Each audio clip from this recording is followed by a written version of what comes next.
The notification lit up my phone screen at 11:47 p.m., donations pouring in for beloved mother's final hours. I stared at it from my hospital bed in Bremerton, very much alive, very much confused at why hip throbbed where it had cracked against the kitchen floor 3 days ago. The 4-drip counted steady drops into my arm. But my mind was sharp enough to read my own obituary fundraiser. Have you ever had someone speak about you like you weren't in the room? Hi viewers, kindly tell us where you're watching from and what time it is. Warm welcome to the family, enjoy the story. Our dear mother is in her final moments, the Facebook post read. Please help us honor her memory with dignity. Below that, a photo of me from last Christmas, smiling at Jessica's dinner table. The post had 847 reactions. Crying faces. Hearts. Praying hands. I scrolled down. Comments flooded in from neighbors, church friends, old colleagues from the library. She was such a light. Praying for peace. What a beautiful soul. Mrs. Chen from next door had written, "I'll miss our morning walks." The author of this digital grave? My son-in-law, Caleb. This was worse, they spoke about me like I was already gone.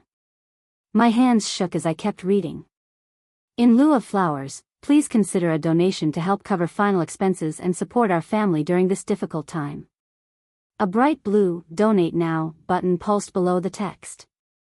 Here's the problem, elder fraud isn't just pickpockets targeting grandparents anymore. It's family members with passwords, tech skills, and patience. They're editing you out of your own life one document at a time.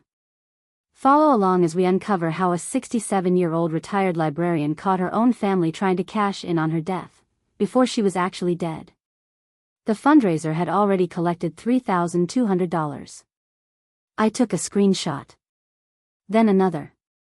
My thumb moved automatically, documenting my own fake funeral. The nurse checking my vitals glanced at my screen and did a double take. "Ma'am, are you okay? You look pale." "I'm reading about my own death," I said. She laughed nervously, thinking I was confused from pain medication.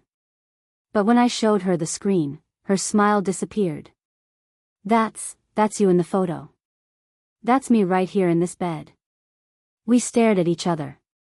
The machines beeped. The fundraiser kept climbing. But who would gain from my death before I was actually dead? If someone tried to bury you alive on social media, would you fight back? Subscribe, you'll need to know how this ends. I scrolled back to check the timestamp on Caleb's post. My blood went cold. He'd written my obituary 2 hours before the ambulance arrived. 2 hours before Mrs. Chen found me collapsed in my kitchen. 2 hours before anyone knew I was hurt. My finger hovered over the call button for Jessica. But first, I needed to understand what I was dealing with. Because if Caleb knew I was going to fall before I fell, this wasn't just fraud. This was something much worse. Screenshot that timestamp in your mind. You'll see why it matters. If you've ever wondered how far someone would go to bury you alive while you're still breathing, this story will shake you to your core. Have you ever trusted someone so completely that you'd hand them your life? Has someone in your family ever made decisions about your future without asking? Do you know someone who's been pushed aside when they got sick or old? My bank card was declined buying a $3 cup of coffee. The machine beeped, account frozen due to legal proceedings. I stood in the hospital cafeteria, holding my card like a piece of evidence. The teenage cashier shifted uncomfortably. Other patients in line started whispering. My face burned hot. "Try it again," I said. Same beep. Same message. I called the bank from a payphone in the lobby, my hip aching as I stood. The representative's voice was careful, professional. "Mrs. Thompson, I show your account was frozen yesterday per legal documentation. You'll need to speak with the law firm handling your estate." My estate? I'm not dead. Silence. Computer keys clicking. "Ma'am, I'm showing active probate proceedings. Let me transfer you to our legal department." 20 minutes later, I had answers that made no sense. My account was frozen due to estate administration in progress. Mail forwarding had been activated 3 days ago, while I was unconscious. All financial access was temporarily suspended pending distribution of assets. I hung up and called Jessica. Voicemail. I called again. Voicemail. Text message, Mom, dealing with legal stuff. Hospital bills are crazy. Caleb's handling everything. Rest and heal. The word everything sat in my stomach like a stone. I limped back to my room and opened my laptop. My online banking was locked. My credit cards were canceled. Even my Netflix account showed payment method declined. But my email still worked. I logged into my account and saw something that made my hands shake. Dozens of emails I'd never opened, dating back 6 weeks. Password reset notifications for accounts I barely used. Your information has been updated, confirmations for services I'd forgotten I had. Someone had been busy while I was living my normal life. I opened the most recent email. It was from the Postal Service, confirming my mail forwarding request to a P.O. box in Eugene, Oregon. I'd never been to Eugene, Oregon. I'd never requested mail forwarding. But someone using my name had filled out the paperwork, complete with my signature and driver's license number. Digital thieves work while you're down. Subscribe so you'll spot the red flags before they multiply. The forwarding address wasn't my daughter's house. It was P.O. Box 847 in Eugene, a city I couldn't even find on a map without Google. I grabbed my phone and called the post office. The clerk was helpful but firm. The forwarding order was legitimate, properly signed, and would remain in effect for 6 months unless cancelled by the account holder. I am the account holder, I said. Then you'll need to come in with photo ID to cancel. I'm in the hospital. I'm sorry, ma'am. In-person verification required for security. I hung up and stared at the ceiling. My mail was going to Oregon. My money was frozen. My daughter wasn't answering her phone. And somewhere in Eugene, someone was collecting pieces of my life in a box I'd never seen. Ever had your own money held hostage? Drop frozen if this hits home. My house key still worked, but my house wasn't mine anymore. I stood in my kitchen 4 days later, discharged with a walker and a bottle of pain pills. Everything looked normal. Same ceramic rooster on the windowsill. Same stack of library books on the counter. Same coffee mug in the sink, growing mold from the morning I'd collapsed. But the filing cabinet in my bedroom was empty. I pulled open every drawer with shaking hands. Birth certificate, gone. Social security card, gone. House title, gone. The folder labeled Important Papers contained nothing but dust and a paperclip. 43 years of careful record-keeping, erased. Mrs. Chen knocked on my back door while I was searching. She carried a casserole dish and wore the expression people save for funerals. Oh honey, you're home. How are you feeling? Like someone ransacked my files while I was unconscious. Her face changed. That's odd. I saw Caleb here yesterday with boxes. He said Jessica asked him to secure your important documents while you recovered. Jessica didn't mention that. He had a key. Said you'd given it to him for emergencies. Mrs. Chen set down the casserole. But there's something else. Last week, before you fell, he asked me about estate sale companies. Wanted recommendations for when the time came. My stomach dropped. Estate sale? I thought it was strange too. You're healthy as a horse. Or were. She touched my arm gently. Maybe he was just being prepared? But prepared for what? My death that hadn't happened yet? I called Lana Rodriguez, the paralegal who'd helped me with my will 2 years ago when Bob died. She was young, smart, and had a way of making legal language sound human. Lana, it's Margaret Thompson. I need help. Mrs. Thompson. How are you? I heard about your accident. How did you hear about it? Pause. It was on Facebook. Your son-in-law posted that wait, you're calling me yourself. I'm very much alive. But someone's been busy with my paperwork. An hour later, Lana sat at my kitchen table with her laptop open, typing faster than anyone should be able to type. Her fingers froze over the keyboard. Mrs. Thompson, these documents were filed in Oregon 3 days ago. Have you ever been to Oregon? Never. According to this, you appeared at the Lane County Courthouse on Tuesday at 2:15 p.m. to transfer property ownership. You signed papers, had them notarized, and walked out. Tuesday I was getting x-rays for my hip. Lana's face went pale. I need to see your medical records. Right now. Predators count on silence. Subscribe, knowledge is your shield. She pulled up more files on her screen. Property transfer. Power of attorney activation. Beneficiary changes on accounts I'd forgotten I had. Mrs. Thompson, according to Oregon state records, you've been legally dead since Wednesday. I wasn't dead. But someone wanted the world to believe I was. And they'd started the paperwork before my body hit the kitchen floor. Cross-state filing while victim is unconscious. Legal or criminal? The courthouse in Eugene had no record of me ever being there. But my signature was on file. Lana conference called the Lane County clerk while I listened on speaker. The woman's voice was professional but puzzled. I'm looking at the filing from Tuesday, August 15th, Margaret Thompson, property transfer and estate documentation.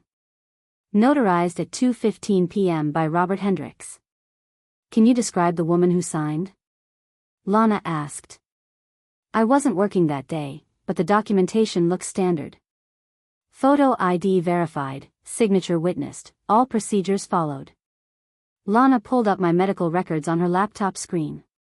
Mrs. Thompson was in surgery in Bremerton, Washington at 2:15 p.m. on August 15th. She couldn't have been in your building. Long pause. Computer keys clicking. That's concerning. I'll need to flag this filing for review. After we hung up, Lana opened a new browser tab and showed me the signature comparison. My real signature, flowing and confident from decades of signing library cards. Next to it, the Oregon signature. Similar but stiff, like someone had practiced writing my name. Look at the T in Thompson, she said, pointing at the screen. Yours curves up. This one's sharp, angular. I studied both signatures. She was right. Someone had copied my handwriting, but they'd missed the small details that 40 years of muscle memory creates. My phone buzzed. Text from Jessica, Mom, hope you're resting. Caleb says not to worry about paperwork stuff. We're handling it. I showed Lana the message. When's the last time you talked to your daughter directly? I counted backward. Before I fell. She called about her kids' school schedules. And since then? Just texts. Short ones. Lana pulled up Caleb's LinkedIn profile. His recent activity showed multiple posts about supporting family during medical crises and handling estate planning efficiently. One post was geotagged in Eugene, Oregon, dated August 14th, the day before my signature appeared at the courthouse. He was in Oregon the day before you supposedly signed papers there. My chest tightened. Call Jessica. Conference call. Right now. Lana dialed. It rang 4 times before Jessica answered, her voice strained. Mom? How are you feeling? I'm feeling like someone forged my signature in Oregon while I was having surgery. Silence. Jessica? Caleb said you'd signed some papers. For protection. I've never been to Oregon in my life. Maybe there's confusion about the dates. Lana leaned forward. Jessica, this is Lana Rodriguez, your mother's paralegal. Can you explain how your mother signed documents in Eugene while she was unconscious in a Bremerton hospital? Longer silence. I could hear Caleb's voice in the background, muffled but urgent. I need to call you back, Jessica said quickly. The line went dead. Miss these warning signs, pay the price later. Subscribe for early detection. Lana closed her laptop with a soft snap. Mrs. Thompson, the notary who supposedly witnessed your signature? Robert Hendricks lost his license 6 months ago for falsifying documents. I felt cold despite the afternoon sun streaming through my kitchen window. Someone had used a disgraced notary to steal my house while I was fighting for my life in a hospital bed. And my daughter was covering for them. Fake notary, forged signature. How deep does this go? The donations kept coming even after I posted I was alive. For funeral expenses, they read. What funeral? I sat at my kitchen table with Lana, watching the GoFundMe page refresh every few minutes. $4,780 and climbing. People I'd known for decades were giving their hard-earned money to bury someone who was eating toast 3 feet away from her laptop. I need to shut this down, I said, clicking the Report Fraud button. The platform's response came back in an hour. Thank you for your concern. We'll investigate within 48 hours and respond accordingly. 48 hours. While donations kept pouring in, Lana pulled up a second browser tab. Mrs. Thompson, look at this. Another fundraiser. Different platform. Same photo of me from Christmas dinner. This one had been running for 3 weeks, since July 23rd. Before I'd even felt sick. My mouth went dry. 3 weeks. Someone's been planning your death since midsummer. The July fundraiser was smaller, more subtle. Supporting our beloved mother during her decline. Not dead yet, just declining. Like a practice run. I scrolled through the donor list. Neighbors who'd waved at me just last week.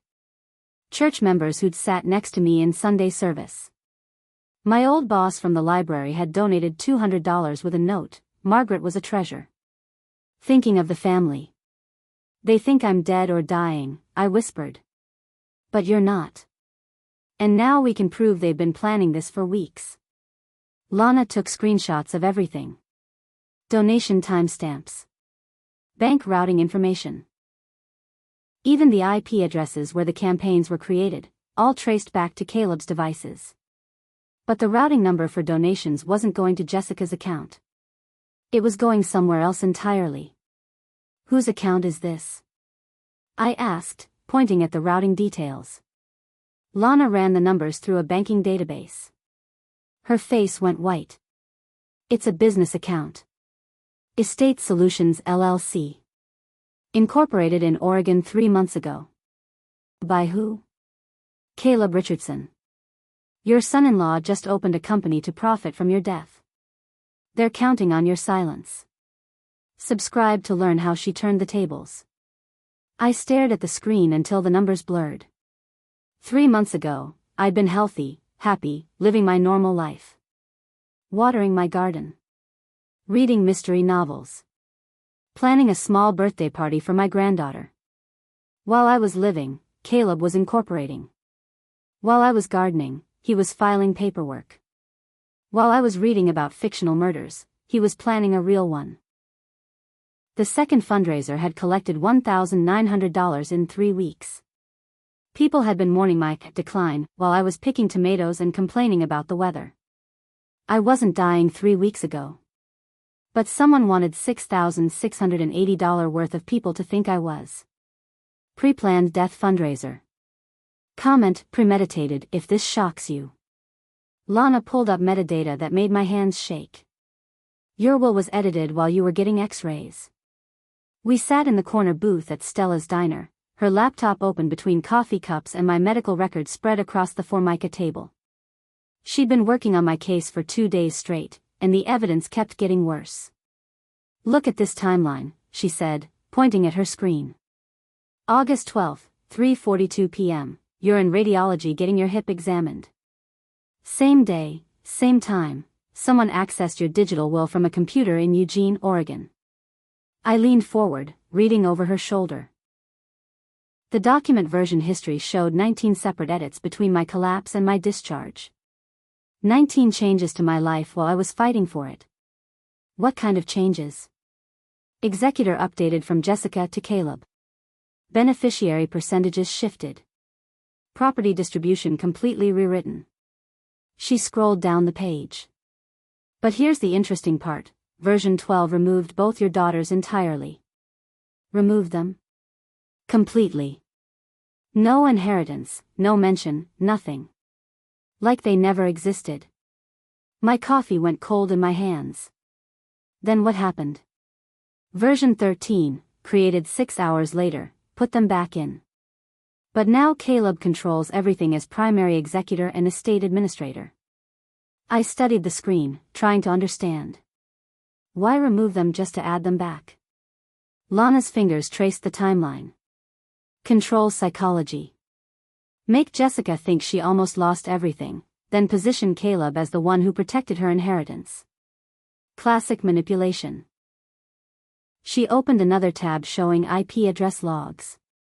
Every edit came from the same location, a coffee shop in Eugene called The Digital Nomad. Security cameras, Wi-Fi logs, even credit card receipts placing Caleb there during every document change. He documented his own crime, I said. Tech guys always think they're smarter than they are. He used public Wi-Fi but paid with his personal credit card. Left a perfect trail. Lana pulled up email logs next. Draft messages between Caleb and someone named R. Hendricks, the disgraced notary. Practice makes perfect, one email read. Third signature attempt looks natural. Ready for Tuesday filing. My throat tightened. He practiced forging my signature? Multiple times. And Hendricks coached him on technique. She showed me attached photos, sheets of paper covered with attempts at my name, getting closer to my real handwriting with each try. The final email was dated August 14th, the day before my signature appeared in Oregon. Package ready. MT will never know she signed her life away. Miss these warning signs, pay the price later. Subscribe for early detection. I pushed my coffee away, suddenly nauseous. How long do you think they've been planning this? Lana scrolled back through months of data. The earliest red flag I can find is April. Someone researched Washington state probate laws using your home computer. April? I was perfectly healthy in April. Which made you the perfect target. Healthy enough to have assets worth stealing, old enough for people to believe sudden decline was possible. She closed the laptop with a soft click. Mrs. Thompson, this isn't opportunistic fraud. This is a long-term plan to harvest your estate while keeping you alive just long enough to avoid murder charges. The diner felt too quiet. Other customers chatted about normal problems, work schedules, school events, weekend plans. None of them were discovering that their family had spent months preparing to profit from their death. Digital evidence proves premeditation months in advance. How many more victims don't know? The life insurance beneficiary had been changed 6 months ago. I don't remember signing anything. I sat across from Dave Martinez at Pacific Northwest Insurance, watching him scroll through my policy details with increasing discomfort. His tie was too tight, and he kept clearing his throat like he had bad news stuck there. Mrs. Thompson, I'm looking at your policy changes from February 18th. Beneficiary updated from Jessica Thompson to Caleb Richardson, and coverage increased from $150,000 to $400,000. I never increased my coverage. According to our records, you called on February 16th to discuss options. Then came in person 2 days later to finalize changes. Dave turned his monitor toward me. There was my signature on the beneficiary change form, or something close to it.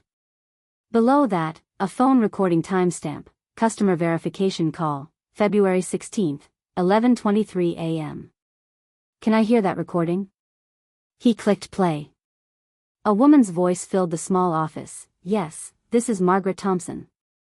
I'd like to increase my life insurance coverage for my family's protection. The voice was mine. But I'd never made that call. I stared at Dave's concerned face. That's not me. Ma'am, voice authentication systems are quite sophisticated. Play it again. He did. This time I listened carefully. The voice matched my tone, my pace, even my slight northwestern accent. But there was something off about the word protection. I never pronounced it that way. This is voice cloning, I said. AI technology. Dave's eyebrows shot up. That's a very serious accusation. It's a very serious crime. I pulled out my phone and showed him Caleb's Facebook profile. My son-in-law works in digital marketing. Voice cloning is part of his business. Lana had explained it to me the night before. Voice cloning technology could recreate anyone's speech patterns from just a few minutes of audio. Phone calls, voicemails, even social media videos provided enough source material. And I'd left plenty of voicemails for Jessica over the years. Dave reviewed the policy paperwork again, his professional confidence cracking. If this signature and voice authorization were fraudulent, we need to involve our fraud investigation team immediately. Do that. He made notes on my file. Mrs. Thompson, I have to ask. Has anyone in your family been asking about your health recently? Unusual questions about medications, doctor visits, life expectancy. My stomach dropped. My daughter asked about my blood pressure medication last month. She wanted to know if I'd been taking it consistently. And I told her I sometimes forgot the evening dose. The memory felt different now, darker. She said she was worried about stroke risk. Dave stopped writing. Someone increased your coverage by $250,000 and changed the beneficiary to a non-family member 6 months before you had a medical emergency. The words hung in the air like smoke. They're targeting someone you know right now. Subscribe to stay ahead. There's something else, Dave said quietly. The policy increase required a medical exam. According to our records, you passed a full health screening in February. I never took a medical exam. He pulled up another file. Photos of someone who looked like me, but 20 pounds thinner. Medical report signed by a doctor I'd never heard of. Clean bill of health from a clinic that didn't exist. Even my medical history had been fabricated. AI voice cloning used for fraud. How many more victims don't know? Mrs. Chen knocked with homemade soup and a question that changed everything. Why did Jessica ask about your medication schedule? I set down the legal papers Lana had left me and opened the back door. Mrs. Chen carried her usual offering, chicken and rice soup in a blue ceramic bowl, but her expression was troubled. Come in, Lucy. What do you mean about medication? She settled into my kitchen chair, the same one she'd occupied for neighborhood coffee talks for 15 years. Last month, when you were working in your garden, Jessica stopped by. She asked me if I'd noticed changes in your routine. What kind of changes? Whether you seemed forgetful. If you'd been taking medications properly. She wanted to know your daily schedule. When you went to bed, when you woke up, when you left the house. My spoon paused halfway to my mouth. Jessica was monitoring my schedule? I thought she was being a caring daughter. But thinking back. Mrs. Chen's voice trailed off. She took notes. Like she was collecting information for something official. I felt cold despite the warm soup. What kind of notes? She wrote down that you usually go to bed around 10 p.m. That you take evening medication. That you're alone in the house overnight. Mrs. Chen touched my arm. Margaret, I think I helped them plan when you'd be most vulnerable. The soup bowl trembled in my hands. My own daughter had used my neighbor to map my life for someone else's benefit. My phone rang. Lana. Mrs. Thompson, we need to talk immediately. I found something you need to see. 20 minutes later, Lana spread printouts across my coffee table. Email exchanges between Caleb and someone called J. Richardson 84, Jessica's old college email address. Look at the dates, Lana said. The email started in January. Casual questions about my health, my routine, my legal documents. By March, they'd escalated to detailed planning. "Mom's been forgetting things lately," Jessica had written. "Maybe we should start handling her finances?" Caleb's response: "I've researched the legal requirements. We need medical documentation and witness statements about cognitive decline." "She's not declining," Jessica wrote back. "She's sharp as ever. She will be declining soon enough." Mrs. Chen read over my shoulder and gasped. "That sounds like a threat." I kept reading. The emails detailed everything: which neighbors to approach for concerns, which doctors might provide helpful diagnoses, even which medications could cause confusion if doses were adjusted. They were building a case for incompetency, Lana explained. Classic elder abuse pattern. Document cognitive decline, gain legal control, transfer assets. But the plan had a flaw. I'd fallen and broken my hip before they could establish mental incompetency. So they'd switched to Plan B, forge documents while I was unconscious and hope I'd die conveniently in the hospital. One signature can steal everything. Subscribe. Protection starts here. The last email was dated August 11th, the day before my fall. "If natural causes don't happen soon, we'll need to accelerate timeline. RH can backdate documents if needed. RH, Robert Hendricks, the disgraced notary."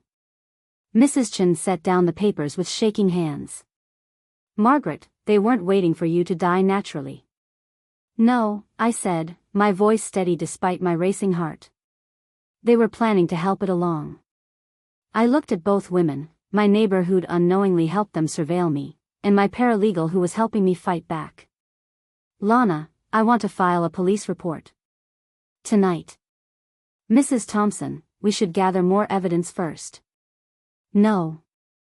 I stood up, ignoring the pain in my hip. "They have my house, my money, and my daughter's fear. But they made one mistake." "What's that?" "They kept records of everything they planned to do to me.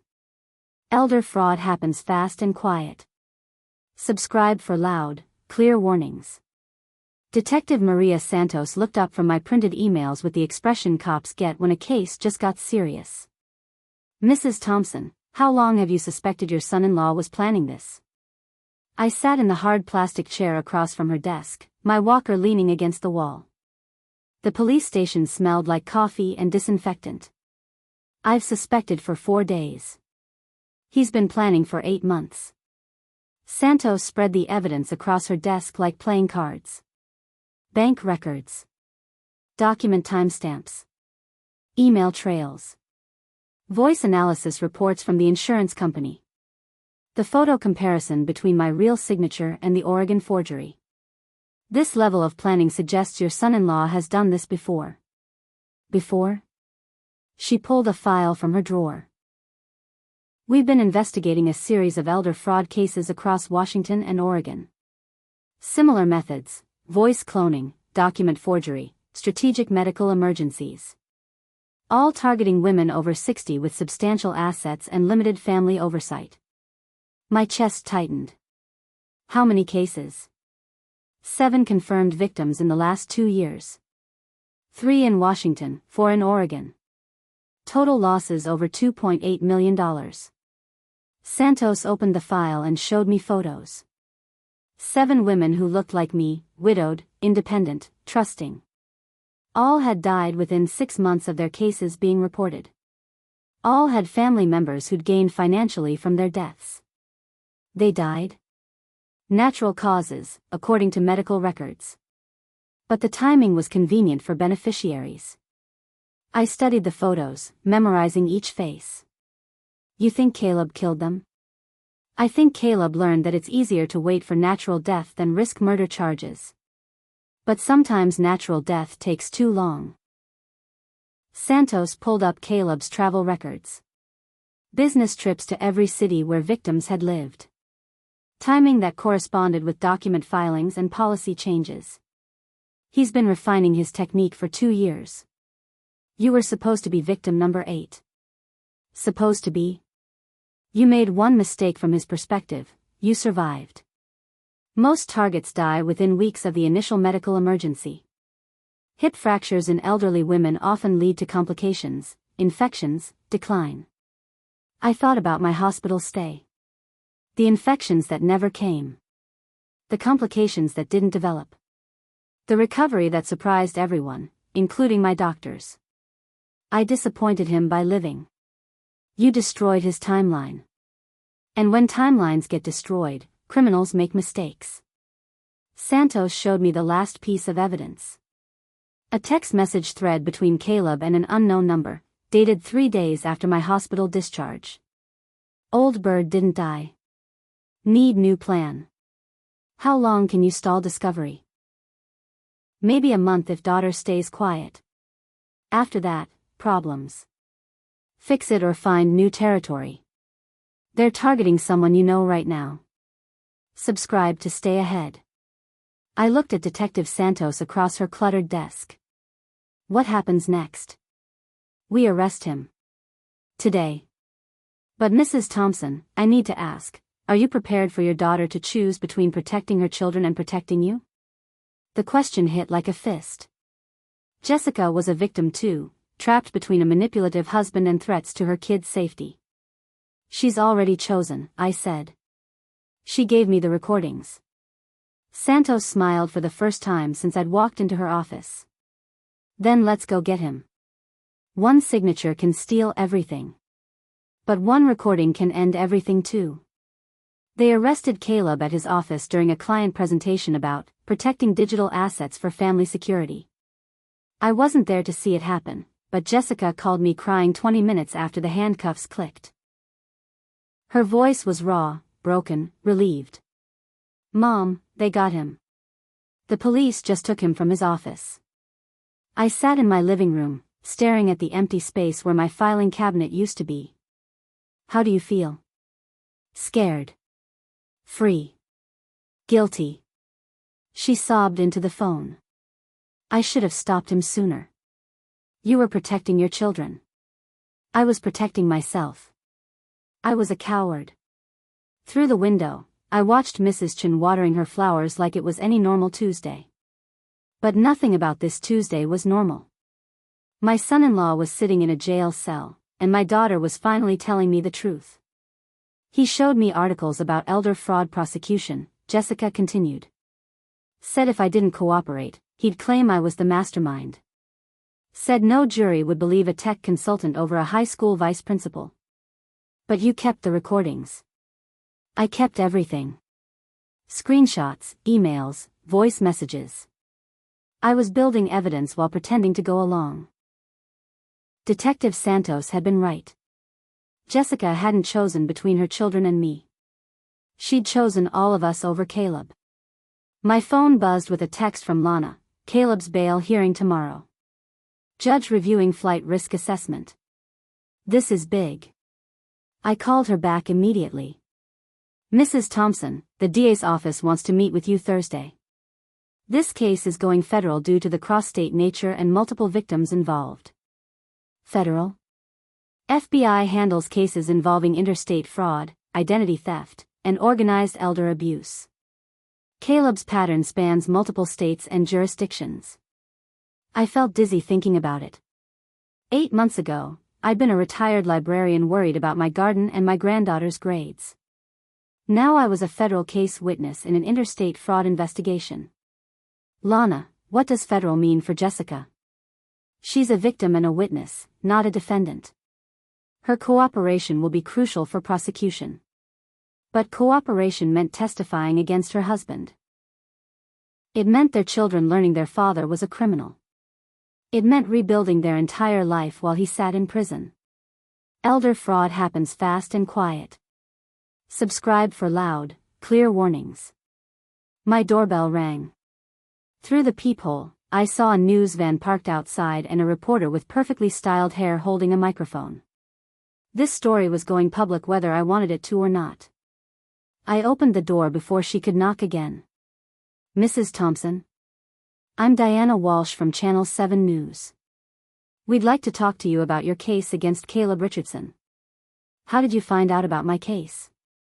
Court records are public. Plus, there's been significant social media buzz since your fundraiser fraud went viral. I hadn't thought about that. People who donated to my fake funeral were probably feeling foolish and angry. The story was spreading online without my permission. Would you like to tell your side?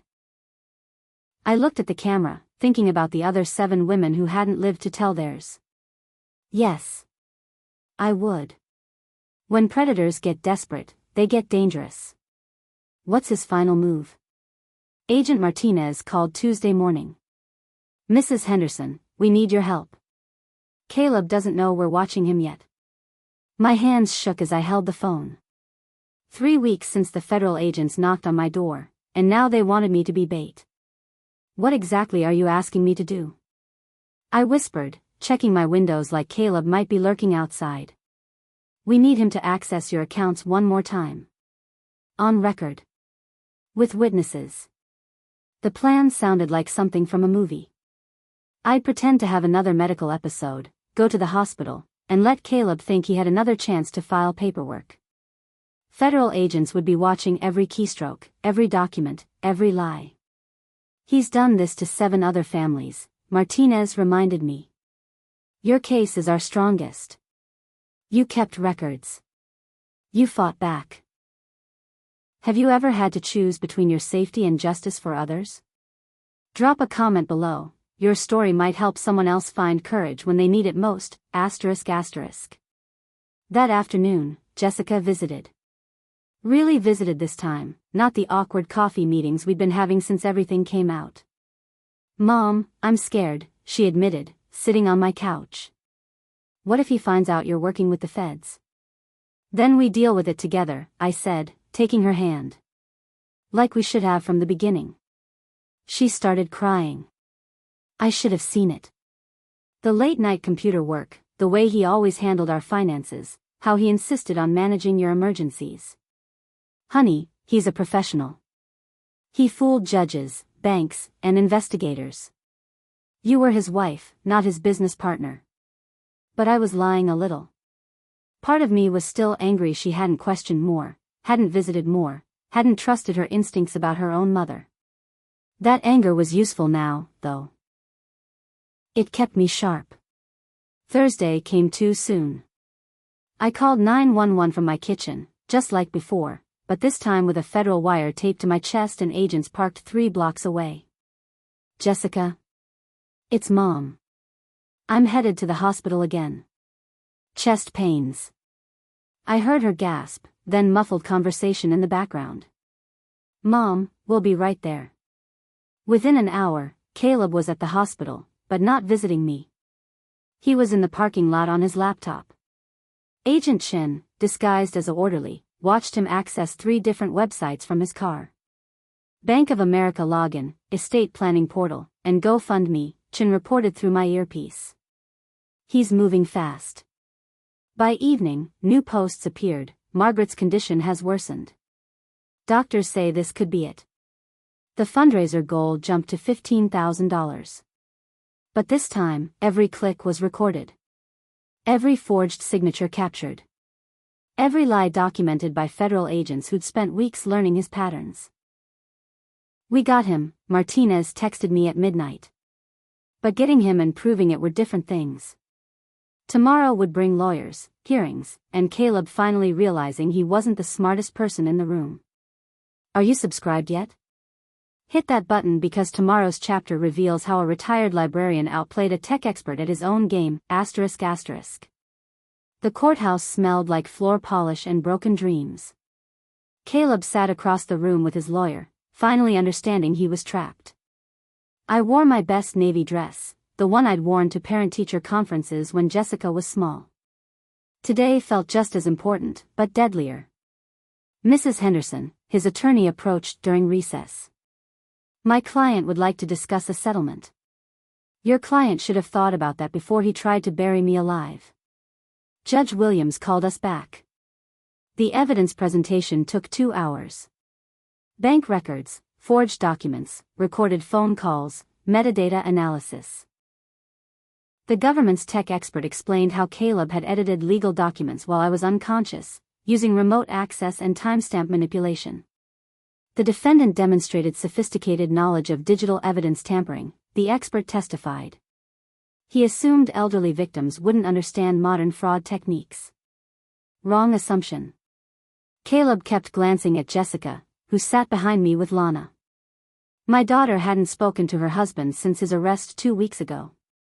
She'd moved back to my house temporarily. Sleeping in her childhood bedroom like this was all a nightmare. Your Honor, the prosecutor continued, Mr. Caleb Thompson targeted widowed women aged 65 to 78 across Washington and Oregon. He married into families, gained trust, then systematically isolated victims from their own assets. The list of his other victims made my stomach turn. Martha in Spokane, whose children still think she gave away her house voluntarily. Sandra in Portland, who died before she could fight back. 3 others who signed away their rights under mysterious circumstances. He didn't just steal money, I whispered to Lana. He stole their voices. When they called me to testify, every eye in that courtroom was on me. I'd practiced this moment, but standing there felt surreal. Mrs. Henderson, can you identify? His lawyer objected to my tone, but Judge Williams overruled it. Mrs. Henderson, what would you like the court to know about how this affected your family? I took a breath. This wasn't about revenge anymore. It was about truth. He turned my medical emergency into his opportunity. He made my daughter choose between believing her husband or her mother. He taught my grandchildren that grandma was dying while secretly hoping I would. Think your family would never turn on you? Subscribe now, because what happens next proves anyone can become a target, ***. Caleb's lawyer presented his defense: gambling debts, financial pressure, claims that he'd intended to pay everything back. Standard excuses that might work on someone who hadn't done their homework. But I had done my homework. 28 years as a librarian teaches you research skills that don't retire when you do. Your Honor, I said when given the chance to address the court directly. This man studied my family for 3 years before he struck. He learned my medical history, my financial habits, my relationship with my daughter. This wasn't desperation. This was hunting. The gavel came down harder than I expected. Mr. Thompson, you are remanded into custody pending sentencing. Caleb finally looked at me as they led him away. No anger, no apology. Just calculation, like he was already planning his appeal. That evening, Jessica and I sat on my porch with coffee, watching the Bremerton ferry cross the water. We hadn't talked like this since her father died. Mom, I need to tell you something, she said, her voice barely audible over the water. I set down my cup. After everything we'd been through, what could be left to confess? I knew something was wrong 6 months ago. My heart stopped. What do you mean? Caleb started asking weird questions about your house, your will, your medical records.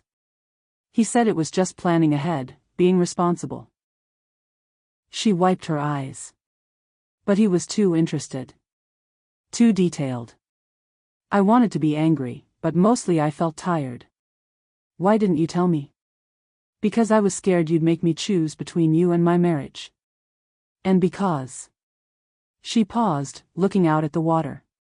Because part of me hoped if something happened to you, we'd be okay financially. Brutal honesty. The kind that either destroys relationships or saves them. Jessica. I reached for her hand. Look at me. I wasn't hoping you'd die, Mom. But when Caleb talked about inheritance, about how we could pay off our house, put the kids through college, I didn't stop him from planning. Have you ever stayed quiet when you should have spoken up? Hit subscribe if you've ever faced an impossible family choice, ***. The confession kept coming. Caleb had shown her forged documents months before my collapse, claiming they were just drafts for when the time came. He'd practiced her signature, saying it would speed things up during emergencies. He'd even rehearsed what to say to doctors, lawyers, and banks. He made it sound like love, Jessica said. Like protecting you from paperwork and stress during your final months. But I wasn't dying. He said you would be soon. High blood pressure, your age, living alone, he made it sound inevitable. I understood now why she'd seemed so distant, so prepared for my death. She'd been grieving me for months before I even got sick. The night you collapsed, he was ready. Too ready. Jessica's voice broke. He had documents printed, phone numbers written down, even a rough draft of the Facebook post. When I asked how he could write about your death so quickly, he said grief makes people efficient. But you started questioning him. When you didn't die. When you got better and came home and started asking questions about the house and the bank accounts. She looked at me directly. That's when I realized he'd been planning for an outcome, not preparing for a possibility. Why didn't you warn me then? I tried. Remember when I kept calling, asking if you needed anything, offering to help with paperwork? I was trying to make sure you were handling your own affairs before he could get to them. Too little, too late, but something. Jessica, you were a victim too. He manipulated you for 3 years. I was also a coward. I chose to believe convenient lies because confronting the truth meant admitting I'd married someone who could calculate the dollar value of my mother's life. We sat in silence as the ferry disappeared into the evening fog. 3 generations of women, and somehow we'd all underestimated the same man. But he'd underestimated us too. Tomorrow, we'd find out exactly how much that mistake would cost him. Judge Williams looked tired when court resumed Friday morning. 2 days of testimonies from 8 families will do that to anyone. Caleb wore a gray suit and the same calculated expression he'd used at family dinners. His parents sat behind him, still insisting their son was being framed. Before I pass sentence, Judge Williams said, I want to address something unusual about this case. My lawyer squeezed my shoulder. We'd prepared for this moment, but preparation doesn't stop nerves. Mr. Thompson, you targeted widowed women with adult children, specifically choosing families where trust was high and oversight was low. You studied their medical histories, their financial habits, and their family dynamics. This wasn't opportunistic crime. This was systematic predation. Caleb's lawyer stood to object, but the judge continued. More disturbing is how you weaponized family relationships. You turned daughters against mothers, grandchildren against grandmothers, using love and grief as tools for theft. If this story is hitting home, you're not alone. Subscribe for more true stories about families fighting back against financial predators, ***. Mrs. Henderson, Judge Williams turned to me. Would you like to address the court? I'd written a speech, practiced it, memorized it. But standing there, looking at the man who'd tried to erase me, different words came out. Your Honor, I'm not here for revenge. I'm here because somewhere right now, another widow is trusting the wrong person. Another family is being studied, calculated, prepared for exploitation. I looked at Caleb directly. You made one mistake. You assumed that being old meant being helpless. You forgot that librarians know how to research, how to verify sources, and how to build an airtight case. Caleb finally spoke during his allocution. No apology, just explanation. Financial pressure, gambling debts, poor decisions. His voice was steady, rehearsed, like he'd practiced this speech too. I never intended for anyone to get hurt, he concluded. Mr. Thompson, Judge Williams interrupted, you filed a power of attorney while Mrs. Henderson was unconscious. You redirected her mail to your address. You wrote a fake death announcement before she was even admitted to the hospital. Explain to this court how that was unintentional. Silence. The court sentences you to 8 years in federal prison for elder fraud, identity theft, and conspiracy. Additionally, you will pay full restitution to all victims, totaling $437,000. 8 years. It felt like both too much and not enough. Furthermore, Judge Williams continued, you are permanently banned from serving as anyone's power of attorney, healthcare proxy, or financial representative. Caleb's parents started crying. Jessica sat stone-faced beside me. As they led him away in handcuffs, Caleb looked back one last time. Still calculating, still planning. Prison would just be another system for him to study and exploit. But this time, people would be watching. Outside the courthouse, reporters wanted quotes. Jessica handled them while I sat in Lana's car, suddenly exhausted. "It's over," Lana said softly. "No," I corrected her, watching Jessica answer questions about elder fraud warning signs. "Now it begins." 8 other families deserved their stories told. Thousands more needed to know the warning signs. Caleb had taught me something valuable: the best defense against predators is an educated community. Time to get to work. 6 months later, I testified before the Senate Special Committee on Aging. The hearing room felt bigger than that courthouse, with cameras and senators and people taking notes on everything I said.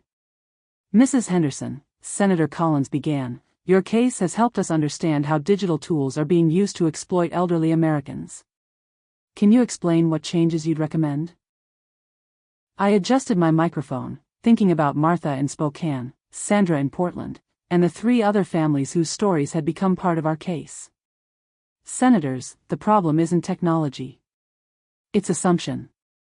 Everyone assumed I couldn't understand computers, couldn't track digital evidence, couldn't fight back against someone younger and tech-savvy." I pulled out my folder. 6 months of organizing had taught me to bring backup copies of everything. My recommendations are simple: mandatory waiting periods for power of attorney filings, verification calls to principals before documents take effect, and digital literacy programs that teach elderly people how to protect themselves online. Senator Martinez leaned forward. "You mentioned in your written testimony that this case revealed other victims. Can you elaborate?" "Caleb's methods weren't original. Our investigation found similar patterns in 12 states. Widowed women, adult children, medical emergencies used as timing mechanisms. The FBI estimates hundreds of families affected annually. Want to protect your family from predators like Caleb? Hit subscribe and share this story. Awareness saves lives, ***. What would you tell other families facing similar situations? Trust your instincts. If someone wants to handle your emergencies too efficiently, ask questions. If they discourage you from reading documents you're signing, get a second opinion. If they make family members choose sides, something's wrong. After the hearing, Jessica and I had lunch near the Capitol. She'd taken personal leave from her job to help other victims understand the warning signs. "Mom, do you think you'll ever trust people the same way again?" "Honey, trust isn't the problem.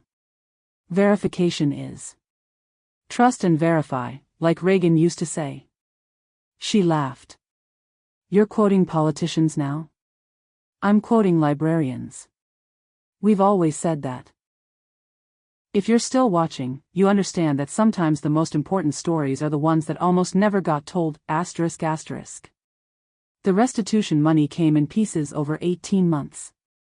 Caleb's assets, his parents' contributions, and finally insurance settlements. The house title got restored, the bank accounts unfrozen, and my mail started arriving at my address again. But the real victory was smaller and bigger than money. Jessica visits every Sunday now. Really visits, not checking on you visits. We cook together, watch old movies, and talk about everything except Caleb. Lana started a nonprofit helping elderly fraud victims navigate legal systems. The paralegal who'd helped me for free now runs an organization that's helped 200 families. Mrs. Chen organized our neighborhood watch into a scam alert network. We share suspicious calls, questionable documents, and warning signs. 3 attempted scams have been stopped before anyone lost money. And me? I volunteer at the Senior Center, teaching digital safety classes. Remember, I tell each new group, being cautious isn't being paranoid. It's being smart. Last week, a 72-year-old man named Robert called me. His nephew was pressuring him to sign financial documents after a minor stroke. "Mrs. Henderson, something feels wrong, but I don't know what questions to ask." I smiled, opening my notebook. "Robert, let me tell you what questions saved my life. If this story opened your eyes, subscribe and share it. Someone in your life needs to hear Margaret's lessons before it's too late."